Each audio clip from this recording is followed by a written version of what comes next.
Enggak. Nah ini kita juga sedang dengan UGM untuk mendorong kawasan peternakan, karena Blora ini kan populasi ternak terbesar di Jawa Tengah, Bapak Bang. Tapi secara ekonomi belum bisa meningkatkan taraf hidup masyarakat Blora.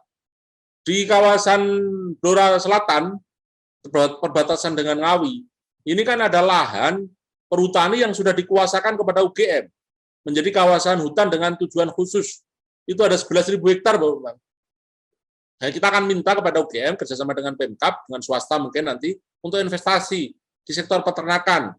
Peternakan yang dari hulu ke hilir, Bapak Bang, mulai dari pembibitan, nanti penggemukan, setelah itu ada RPH-nya, pabrik pakan, bahkan kita pengen ada pabrik pengolahan mungkin sosis, nugget, atau bakso atau apa.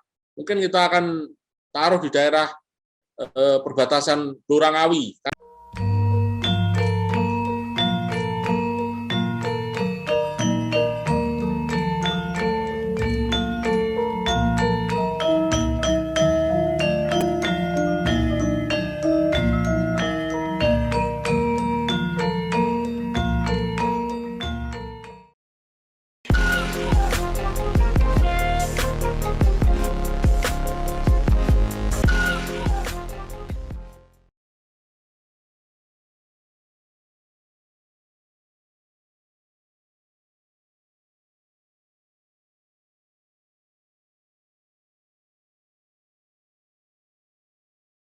Assalamualaikum warahmatullahi wabarakatuh. Waalaikumsalam warahmatullahi wabarakatuh. Bersama saya Bambang Sadono di channel Inspirasi Jawa Tengah. Mudah-mudahan channel ini tetap bisa memberi inspirasi, memberi motivasi, edukasi, informasi, dan syukur kalau bisa membantu mencari solusi. Kami sedang mempersiapkan beberapa video untuk ikut mengayu bagyo hari jadi Provinsi Jawa Tengah yang ke-71. Maka kami mewawancarai beberapa tokoh Jawa Tengah untuk memberi makna tentang keberadaan Provinsi Jawa Tengah ini bagi seluruh warga di Jawa Tengah. Saya sudah bersama dengan Bapak Haji Arif Rohman SIP MSc, Bupati Blora. Apa kabar Pak Arif? Kabar baik, Pak Bambang. Ya, semangat terus kelihatannya sehari-hari ya. Semangat terus, Pak Bambang. Ya, Pak Arif, tanggal 15 Agustus ini Jawa Tengah memperingati hari jadinya yang ke-71. Mungkin ada baiknya kalau kita merenung maknanya, mencoba melihat apa saja yang sudah didapat oleh Jawa Tengah dan apa saja yang masih harus dilakukan. Nah, saya khusus Pak Arif mungkin bisa menyampaikan apa capaian-capaian Provinsi Jawa Tengah yang dirasakan oleh warga Blora sampai saat ini. Silakan Pak Bupati. Terima kasih Pak Bambang. Ya, pertama saya atas nama pribadi, atas nama pemerintah Kabupaten Blora dan seluruh masyarakat Kabupaten Blora mengucapkan selamat hari jadi Jawa Tengah yang ke-71 Pak Bambang ya. Semoga dengan ulang tahun yang ke-71 ini Jawa Tengah semakin maju dan terdepan ke depannya. Kami apresiasi atas perhatian yang sudah diberikan oleh Bapak Gubernur kepada Kabupaten Blora, karena Blora ini adalah perbatasan dengan Jawa Timur, ujung timur Jawa Tengah. Jadi terbit pertama matahari Jawa Tengah ya ada di Blora ini, khususnya di Cepu ini ya. Nah, kita didukung oleh Pemprov terkait dengan pembangunan Bandara Ngloram yang progresnya kemarin saya tinjau sudah 98%. Sudah jadi, ini adalah bentuk kerjasama antara pemerintah pusat, provinsi dengan kabupaten, sinergi bersama untuk mewujudkan mimpi kita punya bandara di ujung timur Jawa Tengah.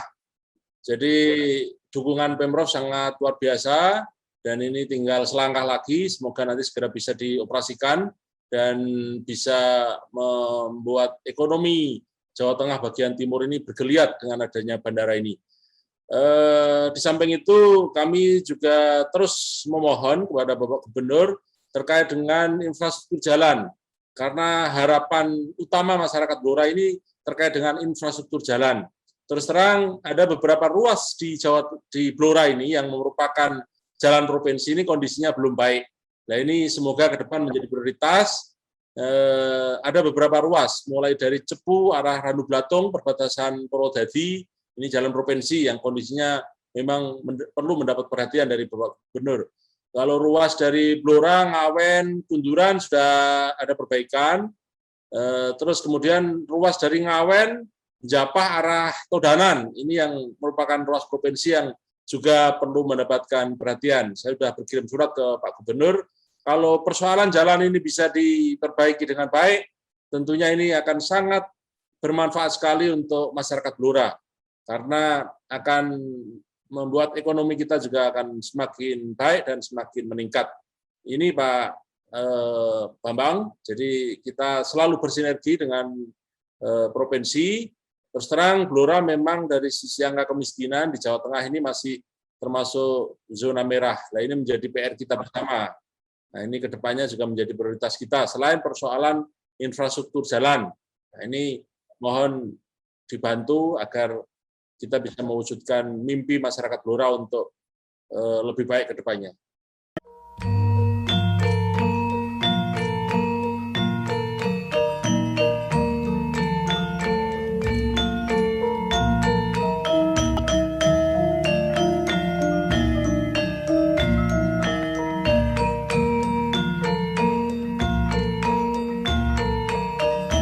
Pertama tentang jalan, Pak Arief. Jadi Blora hanya mengingatkan kewajibannya provinsi ya, jadi tidak meminta anggaran untuk jalan kabupaten ya. Ya, jalan provinsi yang statusnya jalan provinsi. Karena kalau rakyat ini tahunya kan Pak Bupati semua, padahal statusnya kan jalan provinsi. Lah, ini kita minta, saya sudah matur ke Pak Gubernur ketika kunjungan ke Blora, beliau juga menyampaikan karena kondisi tahun ini masih untuk fokus ke pandemi, semoga tahun depan bisa diperbaiki untuk jalan-jalan yang masuk ruas provinsi. Selain itu juga ada bantuan keuangan provinsi yang diberikan kepada kami juga terima kasih.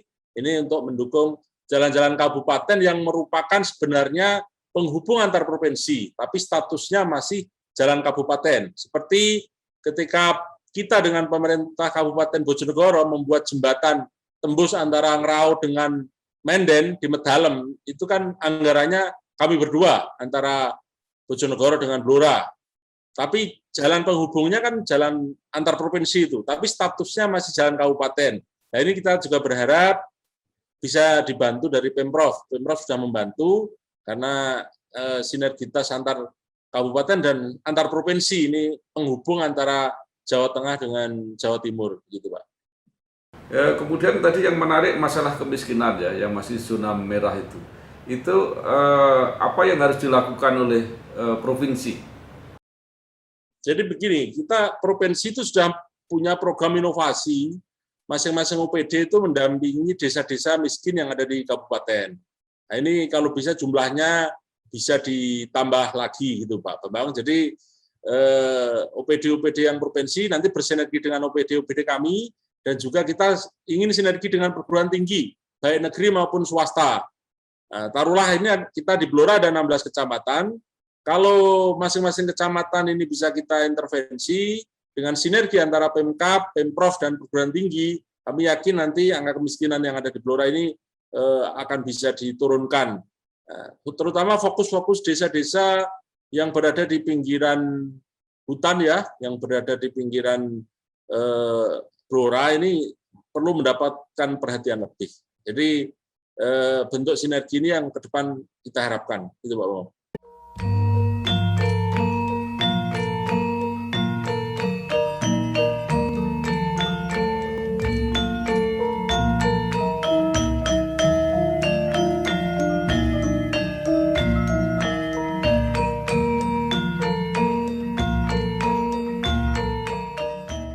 Itu ada berapa desa Pak Bupati ini yang masih tergolong desa miskin ini? Kita ada sekitar jumlah desa ada sekitar desa kelurahan sekitar 295. Kalau jumlah desanya ya masih sekitar 100-an lah, yang ya sekitar 30%, 40% itu masih tergolong desa-desa miskin, terutama yang berada di kawasan-kawasan pinggiran, Pak Bapak. Jadi itu untuk mengentaskan apa? Jadi peningkatan pendapatan gitu kira-kira ya? Kita potret per desa, Pak Bambang, karena persoalan satu desa dengan desa lain ini kan kadang berbeda ya. Kayak seumpama yang ini sedang kita lakukan, ini di Desa Sidomulyo, Kecamatan Banjarjo. Ini kan berada di pinggiran hutan ya. Potensinya sebenarnya luar biasa, tapi ini saya kebetulan ada Pak Rektor YIN Pekalongan, ini asli putra Sidomulyo. Kemarin saya minta MOU. Pak Rektor, sudahlah kita ini tidak usah muluk-muluk, coba satu desa aja, maunya YIN Pekalongan dengan Pemkab, nanti dengan Pemprov mungkin, kita membuat inovasi di satu desa kelahirannya Pak Rektor ini. Nah, ini Pak Zainal ini aslinya dari Sidomulyo. Nah, nanti kita urai Pak Bambang. Faktor yang membuat Sidomulyo miskin itu apa? Yang pertama mungkin dari sisi pendidikannya. Ini harus kita angkat seperti apa. Makanya kita ada program beasiswa untuk anak miskin satu desa dua sarjana. Ini maksud kita ya, bagaimana kalau anak-anak yang tidak mampu orang tuanya ini, tapi dia berprestasi, kita kuliahkan. Tentunya nanti ke depan kalau dia lulus kan akan mengangkat harkat istilahnya anaknya petani di desa yang secara ekonomi nggak mampu, tapi nanti jadi sarjana, tentunya ini kan akan membuat ekonomi keluarga akan meningkat. Terus kemudian mungkin faktor lain, faktor umpamanya soal rumah, ya kita nanti fokus bedah rumah. Karena gini Pak Bambang, fenomena di bawah itu, kayak Sidomulyo itu, dia tergolong miskin, tapi sapinya itu 5-10 ekor Pak Bambang. Tapi karena kondisi rumahnya ini tidak berlantai, tidak punya MCK, tidak punya jamban. Nah, ini kan yang harus kita urai satu persatu. Jadi faktor kemiskinan ini kadang orang desa kalau secara hitung-hitungan asetnya itu banyak, tapi kan hitungan dari statistik maupun kaitannya dengan indikator kemiskinan itu kan ada faktor rumahnya, faktor pendidikan anak-anaknya, faktor apa ya itu loh Bang. Ya, ini kan yang harus kita urai Pak Bambang. Makanya kita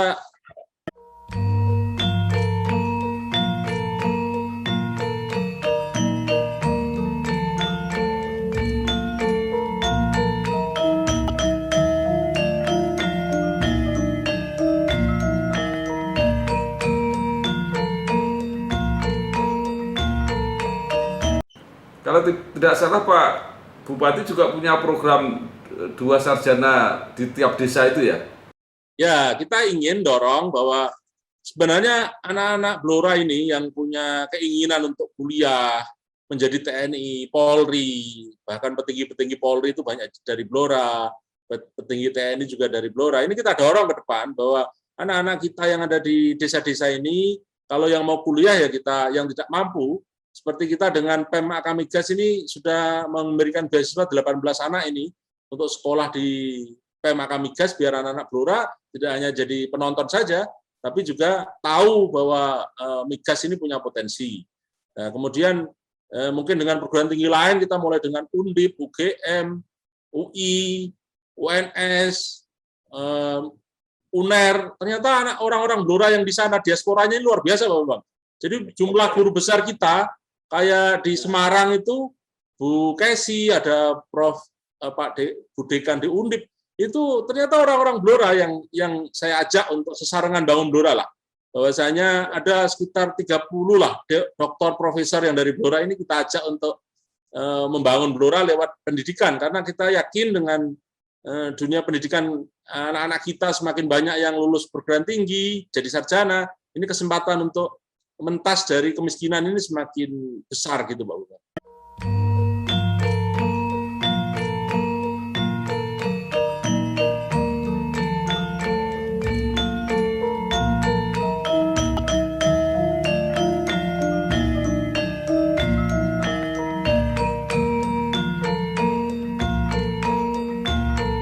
Ya, saya kira bagus sekali konsepnya itu.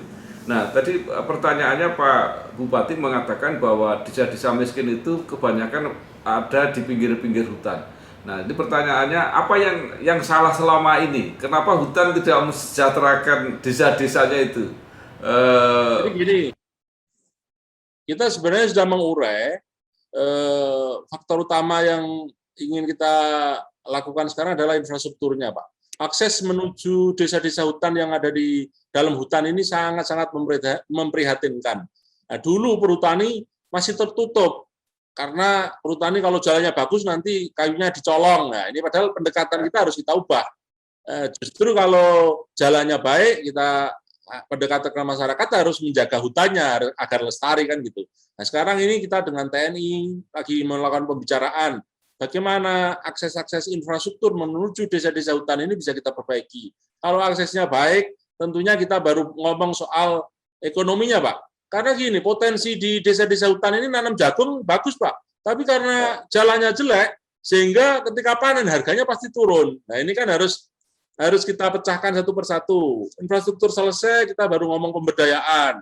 Potensi mereka di sektor pertanian, peternakan, bahkan buah-buahan, seperti Tanggel itu Pak, Kecamatan Randu itu sentra buah-buahan jeruk itu Pak. Ya itu ada dulu Pak Sutamsu itu mantan anggota DPRD Golkar, mungkin Pak Bambang kenal, itu rumahnya ada di Tanggel sana. Nah itu kan potensinya luar biasa, tapi kan karena akses infrastruktur menuju sana itu jelek, sehingga orang mau datang kan akhirnya tengkulak, yang datang gitu-gitu akhirnya membeli jeruk dengan harga murah. Nah, kita kalau aksesnya bagus, nanti bisa kita mimpinya pasca pengolah, selain dijual jeruknya, mungkin kita buat pabrik jus di sana, atau buat pabrik pengolahan jeruk ini, kan akan menambah nilai ekonomi, Pak. Tapi kuncinya memang kita infrastruktur itu, Pak. Gitu, Pak.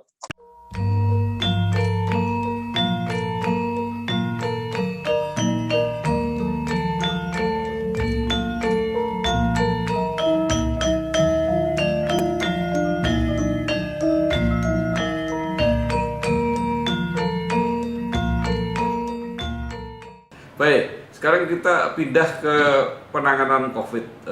Blora termasuk level 3 kalau tidak salah ya. Nah, bagaimana kondisinya sekarang, Pak Bupati?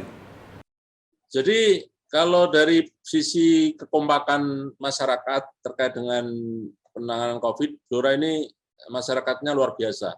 Kita dengan Forkopimda, Pak Kapolres, Pak Dandim, Pak Kajari, Ketua DPRD, dengan stakeholder yang lain ini selalu bahu-membahu. Bagaimana memang menangani COVID ini harus dilakukan secara bersama-sama, sesarengan Pak Bambang. Tidak bisa parsial sendiri-sendiri. Termasuk kesadaran masyarakat ini juga sangat luar biasa. Mereka mau untuk puasa, istilahnya untuk tirakat lah. Bahwa ketika kemarin kita ada PPKM masih level 4 ini kan pengetatannya kan kalau yang terjadi kan memang sampai PKL nggak jualan, sementara mereka mau memahami itu. Nah, sekarang ini dengan adanya kita masuk level 3, apalagi hari ini ada Inmendagri yang baru, kita akan kembali mimpinya menuju new normal, Pak Bambang. Baik dari sisi pendidikan, kita nanti rapatkan untuk anak-anak bisa tatap muka lagi, tentunya dengan ketentuan desa-desa yang zona hijau ini, yang 0 COVID-nya ini bisa kembali masuk sekolah, karena orang tua merindukan untuk anak-anak ini segera masuk sekolah. Dari sektor yang lain, perdagangan, ini pasar juga sudah mulai normal, termasuk pasar PON, pasar rakyat dan sebagainya, termasuk pusat perbelanjaan ini juga sudah mulai beroperasi. Tentunya tetap dengan protokol kesehatan yang selalu kita selalu ingatkan, dan juga vaksinasi Pak Bambang. Jadi kita ini minat masyarakat untuk vaksin ini sangat luar biasa, tapi memang stok yang diberikan ke Blora ini kan terbatas, Bang.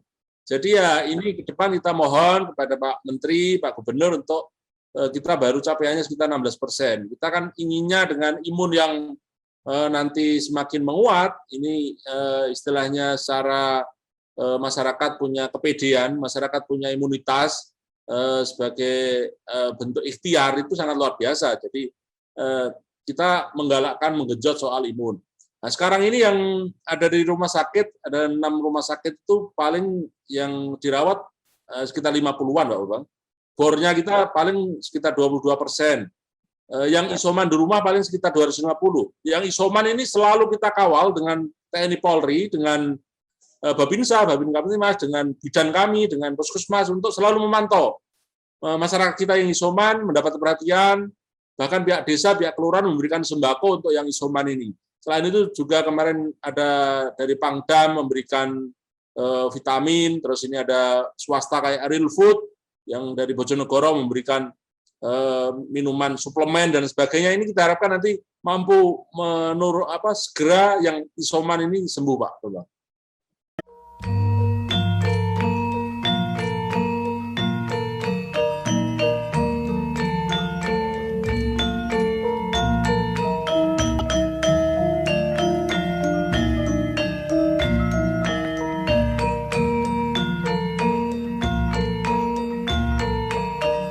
Saya kira relatif cukup baik kelihatannya ini penanganan di Blora.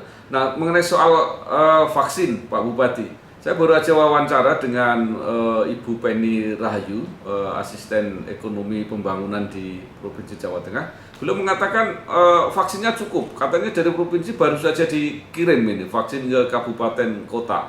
Dan Pak Presiden kan juga mengingatkan, pokoknya kalau kurang segera minta dan jangan ditahan vaksin. Gimana kalau di Blora, Pak?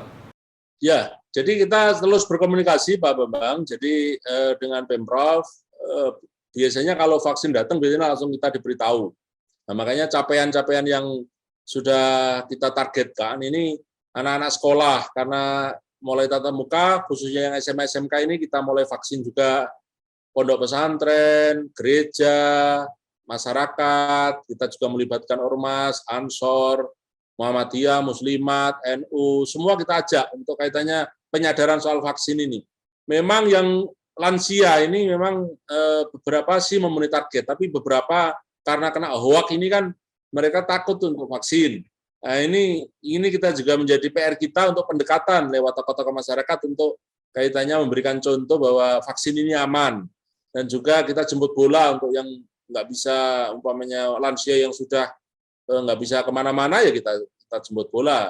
Nah, tapi anak-anak muda kita yang milenial ini mereka sangat antusias sekali kaitannya vaksin. Oleh karena itu memang kita terus akan berkoordinasi dengan Pemprov, dengan kondisi antusiasme masyarakat ini, kita akan minta jatah lagi untuk vaksin yang ada di Blora ini, Pak.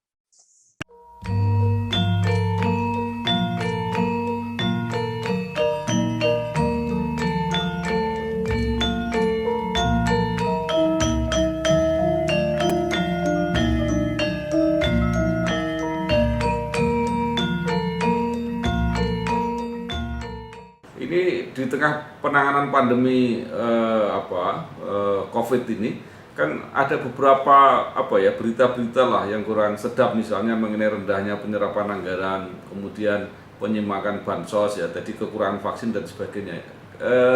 Bagaimana di Blora, Pak Bupati?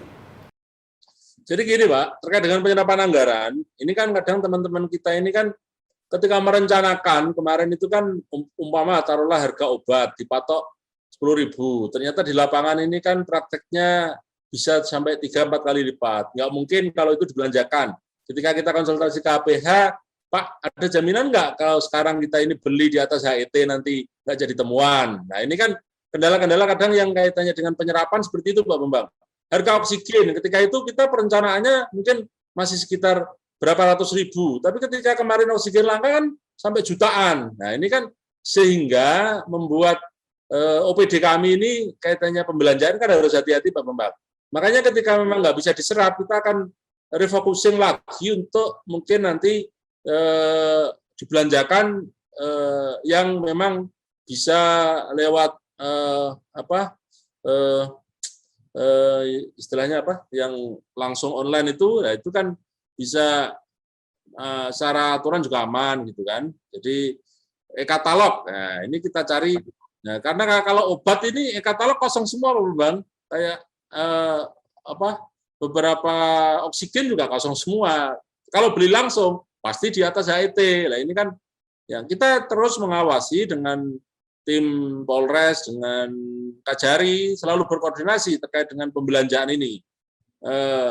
Nggak terserap memang karena faktor-faktor itu, Pak Bambang, yang kadang masyarakat tidak mau tahu. Pokoknya harus. Nah, sementara kalau belanja yang terkait dengan bansos seperti sembako itu pasti kita dorong untuk segera percepatan pencairan. Nah, kita juga ada problem terkait dengan bansos ini kan double data ini, Pak Bambang. Jadi data yang kita sudah merintahkan kadang pihak desa untuk melakukan perubahan data terhadap masyarakat kita yang berhak menerima. Tapi tiba-tiba ada data baru yang dari kantor pos yang itu membuat kita kelabakan karena basisnya datanya langsung dari pusat. Sementara yang data muncul ini kenyataan di lapangan tidak sesuai. Nah, ini kan problem-problem yang kadang kita hadapi di lapangan, sinkronisasi data ini. Kita sudah sampaikan ke Pak Gubernur, Pak, tolong soal data ini disepakati. Data yang dipakai mana? Data versinya Pemkab atau data dari pusat, dari Kemensos. Ini kan perlu penyelarasan Bapak Bang soal data ini. Karena ketika kita berikan kuotanya sedikit di desa itu rame Bapak Bang. Wah, aku berhak ora DKI. Sing kono sing mampu DKI. Lah karena kadesnya juga bingung loh. Data ini dari pusat kantor pos langsung turun. Nah, tapi kan masyarakat nggak mau tahu itu kadang. Gimana sih Pak Lurah ini kok sing untuk kono-kono terus. Nah, itu Pak Bang yang dihadapi di lapangan gitu Pak Bang.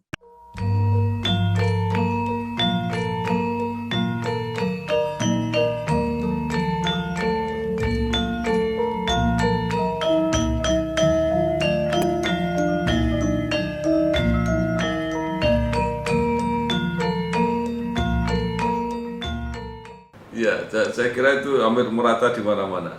Nah, Pak Bupati, sekarang kita pindah. Ini kan ada angin segar ya, kabar gembira gitu, bahwa perekonomian ini sudah mulai bangkit ini. Jadi sudah mulai tumbuh lagi.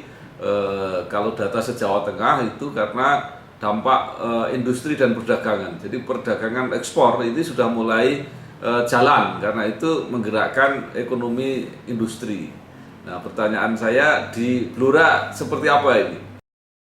Ya, alhamdulillah kita kaitannya dengan sektor UMKM, sektor ekonomi yang real di masyarakat ini terus kita dorong dan kita dampingi Bapak Bang agar tetap bergeliat.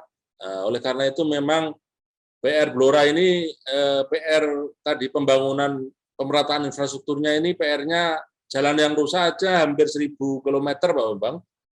Tapi memang kita perlu berinovasi terkait dengan potensi-potensi pendapatan dari dana bagi hasil ini yang mau kita lobby, Bapak. Saya sekarang menerapkan bahwasanya untuk semua kegiatan investasi, terus kemudian proyek yang ada di Blora itu harus ber-NPWP di Blora, Bapak. Ini karena kaitannya dengan nanti pajak. Nah, kan kita lelangnya sekarang terbuka, kadang dari luar kota masuk, tapi alamat PT-nya kan di luar kota. Ini saya minta untuk buat NPWP sementara kuasa direksi untuk di Blora. Kita ada potensi investasi migas, tapi kan perusahaannya ada di Jakarta. Nah, ini kita juga minta untuk nanti ber-NPWP di Blora, termasuk sedang berjuang soal dana bagi hasil blok Cepu, Bapak-Bapak. Kami tolong dibantu. Kita ini kan selama ini masuk WKP, wilayah kerja penambangan yang blok Cepu. Tapi kita zero, Pak Bambang, tidak mendapatkan dana bagi hasil migas dari blok Cepu. Jadi logikanya ini kan mestinya pemerintah pusat ini harus ada rasa keadilan, asas keadilan. Karena tujuan diadakannya dana perimbangan ini kan mengurangi celah fiskal antar daerah, gitu loh. Nah ini karena bunyi permennya ini bahwa DBH migas ini, yang blok Cepu ini kan nilainya triliunan, Bang. Ini kan 6% untuk daerah penghasil, dalam hal ini mulut sumur. Nah, sementara kita usulkan bahwa kalau daerah penghasil itu mestinya Blora masuk, karena WKP-nya, wilayah kerja penambangannya itu kan Cepu masuk, 30% itu. Ketika PI dapat, mestinya DBH dapat 6% untuk kabupaten penghasil, 3% untuk provinsi, 6% untuk kabupaten yang dalam satu provinsi, Bapak. Jadi Banyuwangi yang jauh di sana itu dapat DBH, sementara yang kita terdampak secara sosial itu zero, Bapak Bang.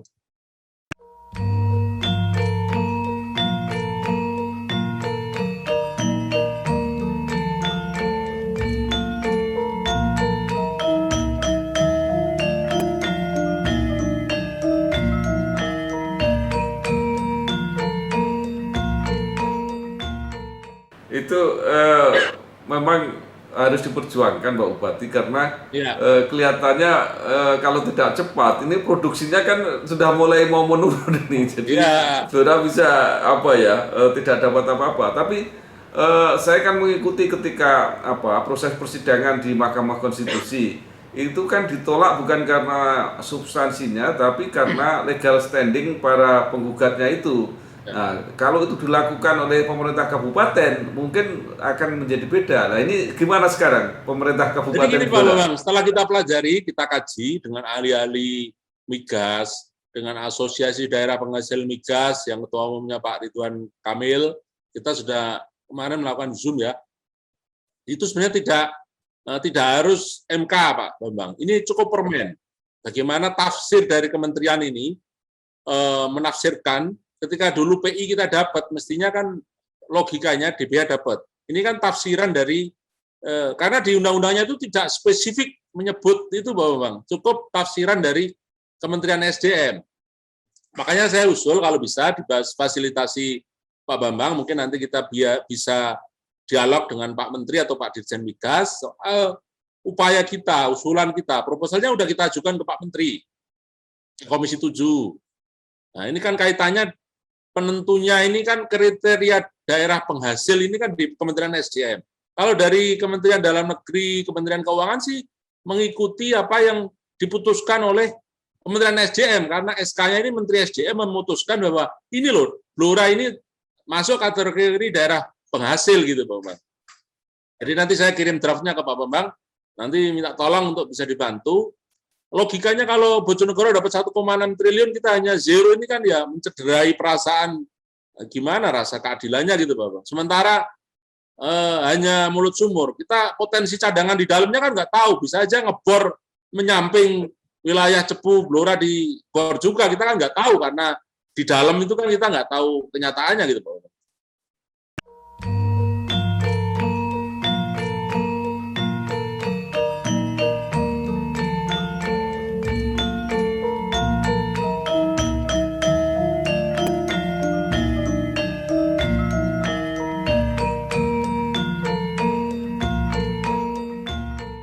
Ya, saya kira menarik. Jadi kalau memang tidak di level judicial review, bisa diselesaikan di level kebijakan pemerintah, itu saya kira lebih sederhana. Nah, mudah-mudahan ini berhasil. Nah, sekarang Pak Bupati, apa saja yang masih diharapkan dari pemerintah provinsi untuk menggeliatkan kembali perekonomian di Kabupaten Blora ini?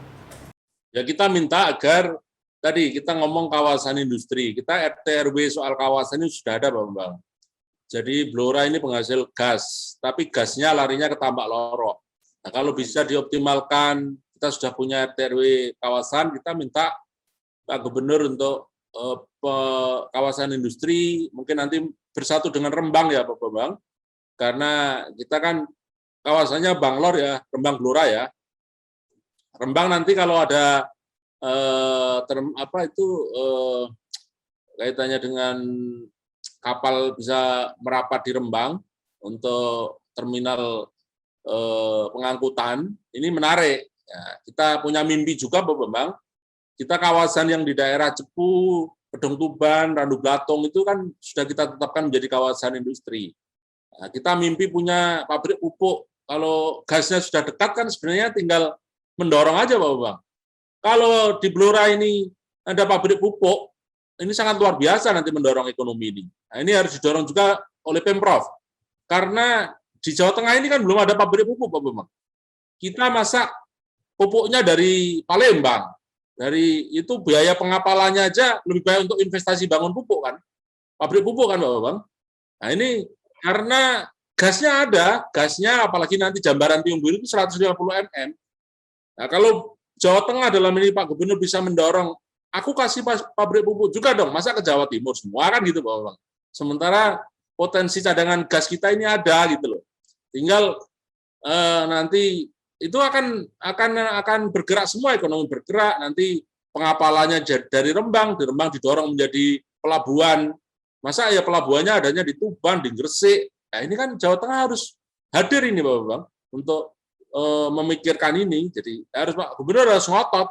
Oke, kita punya gas, kita harus bikin pabrik pupuk karena pupuk Jawa Tengah selalu kurang.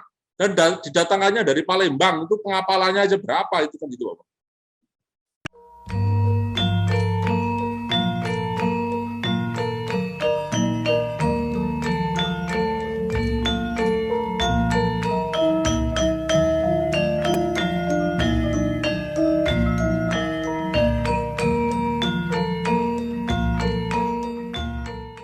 Jadi Pak Bupati, Blora ini sudah lama dilukiskan sebagai ayam mati di lumbung padi.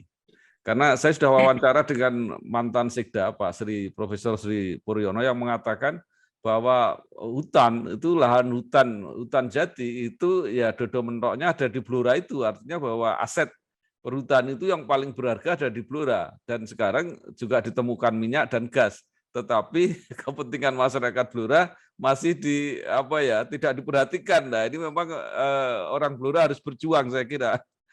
Iya, betul ini Pak Bambang, sebagai diaspora Blora ini senior penasihat kita ini harus ikut membantu kami.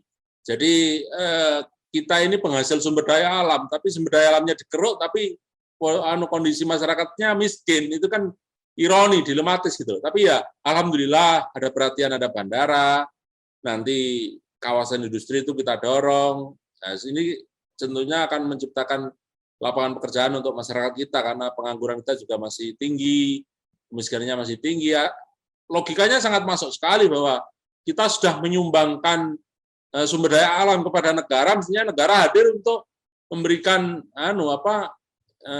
dorongan investasi untuk didorong di Cepu, di Blora ini, Pak. Karena daerahnya ya tadi Pak Bambang, magak lah.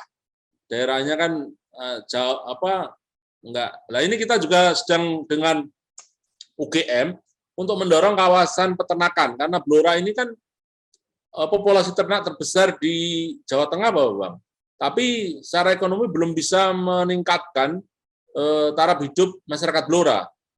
Di kawasan Blora Selatan, perbatasan dengan Ngawi, ini kan ada lahan perhutani yang sudah dikuasakan kepada UGM, menjadi kawasan hutan dengan tujuan khusus. Itu ada 11.000 hektar, Bapak. Nah, kita akan minta kepada UGM, kerjasama dengan Pemkab, dengan swasta mungkin nanti, untuk investasi di sektor peternakan. Peternakan yang dari hulu ke hilir, Bapak, mulai dari pembibitan, nanti penggemukan, setelah itu ada RPH-nya, pabrik pakan, bahkan kita pengen ada pabrik pengolahan mungkin sosis, nugget, atau bakso atau apa.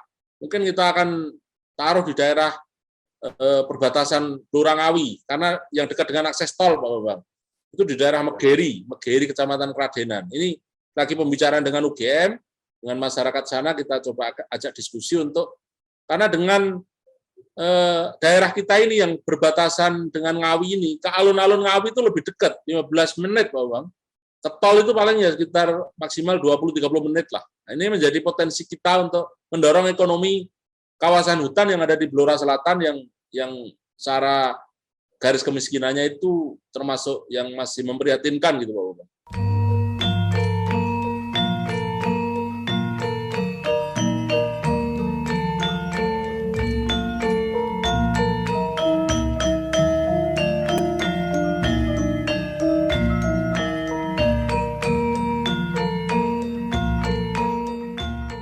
Ya, baik Pak Bupati, saya kira kalau melihat potensinya dan melihat pemetaannya, perencanaannya, saya kira cukup menjanjikan untuk Blora. Sehingga yang diperlukan sekarang itu kelihatannya tinggal komunikasinya.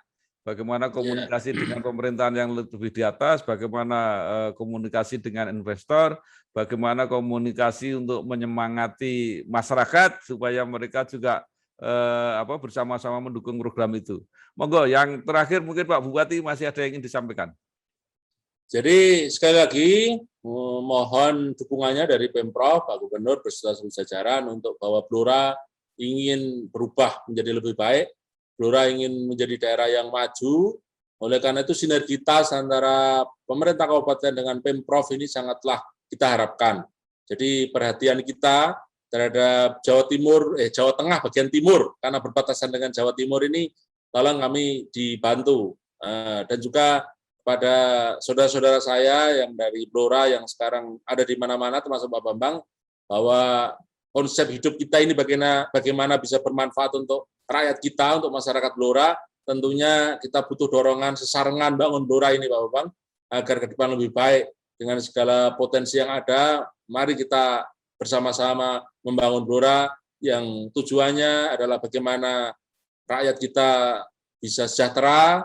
Kalau Blora maju, tentunya Jawa Tengah ke depan juga akan menjadi provinsi yang maju.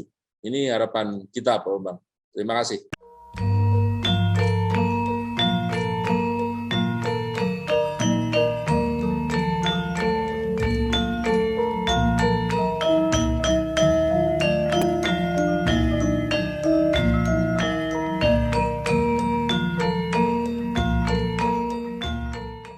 Baik, terima kasih Pak Haji Arif Rohman, SIP MSI, Bupati Blora, yang sudah menyampaikan beberapa konsep dan potensi Blora yang sangat luar biasa.